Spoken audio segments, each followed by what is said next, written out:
Coffee with CBS LA, sponsored by Covered California, for the love of Californians. This morning, our Jamie Yuccas and Sheba Turk are really, sitting down with survivors in the communities that were really hit the hardest by the fires. Yeah, absolutely. They're sharing stories of loss, resilience, and hope. Let's bring to Jamie at Garden Cafe in the Palisades. Jamie, it's been an amazing turnout this morning, and a lot of people coming out just to chat with you and tell you what's going on. It has been an amazing turnout. I do have to say it's been a mixture of emotions. So many people coming in and hugging one another, marking the remembrance of this day and saying, it's so good to see you, but it's really disappointing under these circumstances. We've also heard some anger. We've heard just a wide range of emotions this morning as we do mark this 1 year. But I do want to bring in Erica Simpson from Palisades and tell everybody what Palisades, when you think of community, it was a big part of the community. Yeah, Palisades was a big part of the community. Sorry, I didn't know I was going to get emotional. That's okay. It's been like that. So, yes, we were here for 29 years. Not 29 years, since December of 99. For 26 years. We're a huge part of the community. We're way more than just a store. We were a skate shop, skate, surf, snowboard shop that I opened in December of 99.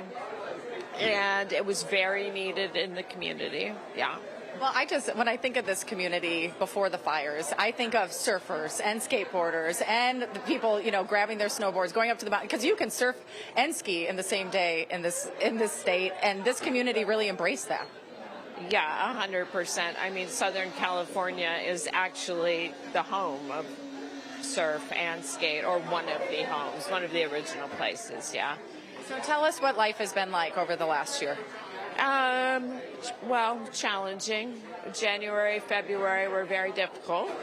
And then we started to get on our feet a little bit. I started, working on rebuilding, and I'm fortunate in that we got a lot of help. Not so much from the regular places. We got help from customers and grants and the Grammys and just people reaching out because the store meant something to them, so they wanted to give back. And that it meant You're overwhelmed with it, but I know, and I understand. It's been that kind of day where people are just feeling everything. Can you share a little bit with people how the Grammys were able to help you? Oh, well, yeah, I mean, the Grammys happened so quickly after the fires, and them reaching out to me, after they saw how our store in particular burnt down, they reached out to me, and they didn't tell me they were the Grammys, but they said they wanted to help, and we did a whole interview, and then they came in and made a commercial for us, and I think 5 other lucky businesses. Helped a lot. It lifted spirits and morale like you can't believe, because when something like this happens, obviously it's life-altering. But when you have the positive of someone like the Grammys and Avril Lavigne and all these other people coming in, it just... I didn't know this was going to be an emotional day. Sorry. Well, I did. I did. And I'm here to give you a hug. Thank you. I'm so glad that you're going to come back in this community. It's such an important business to the community. 100%. I probably won't be crying then, so we'll be good.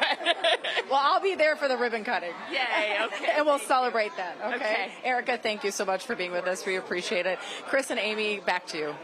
Yeah, Jamie, 1 year later, still so many emotions. All right, thank you for that. Well, after the Palisades fire exploded, the Eaton fire took hold. That's right, and Sheba Turk continues coffee with CBS LA live at Lavender and Honey Espresso Bar. Good morning, Sheba. Good morning, Chris and Amy. Yeah, we've been here all morning long, and I understand all those emotions that Jamie was just showing us there in the Palisades. It's been a range of emotions here in just a few blocks from where the Eaton fire was. Of course, we have spoken with the few people who were able to rebuild, but that's not the majority. Most people are somewhere in the rebuilding process, and it's fascinating to hear the different hurdles that people are caught on. There are people who can't get through with permitting. There are people who have some insurance but are actually afraid to start rebuilding because they don't know that they'll have the money to complete the project. And here at Lavender and Honey Espresso Bar, we're just about 3 or 4 blocks from that major devastation on New York Street. It's like the next main street over. They were impacted. They lost power, didn't have access to water. So everyone in this area had some disruption to their lives in the past year. And I think what's so important about talking to them today is that even for people who didn't lose anything, the trauma of what they went through a year ago still sticks with them. So we are going to be talking to the owner of Lavender and Honey Espresso Bar through his perspective of what he went through a year ago, and one of his employees who did lose her home. We're going to get an update on where she is now. But it has been, I think, so important to capture that mix of emotion from survivors. Of course, they are faithful, they are hopeful, they're looking forward to progress, but it's also important to acknowledge the difficult times they've had over this past year, Chris and Amy. So we're going to have more stories of that for you from Pasadena coming up in just a few. All right, thank you so much, Sheba. It's just wonderful to see so much support going out to all of the victims. It's amazing to think 1 year. Yeah. Wow. Every day since the fire has not brought relief. It has brought more loss. Yes. Retirement savings drained, credit cards maxed, crushing debt just to keep a roof overhead. Let me be very clear. Families are not failing at recovery. Recovery is failing survivors. Amen. Yes. Yep. Amen. 1 year after the Eaton fire, survivors are standing together to make sure recovery is possible for everyone, not just the wealthy.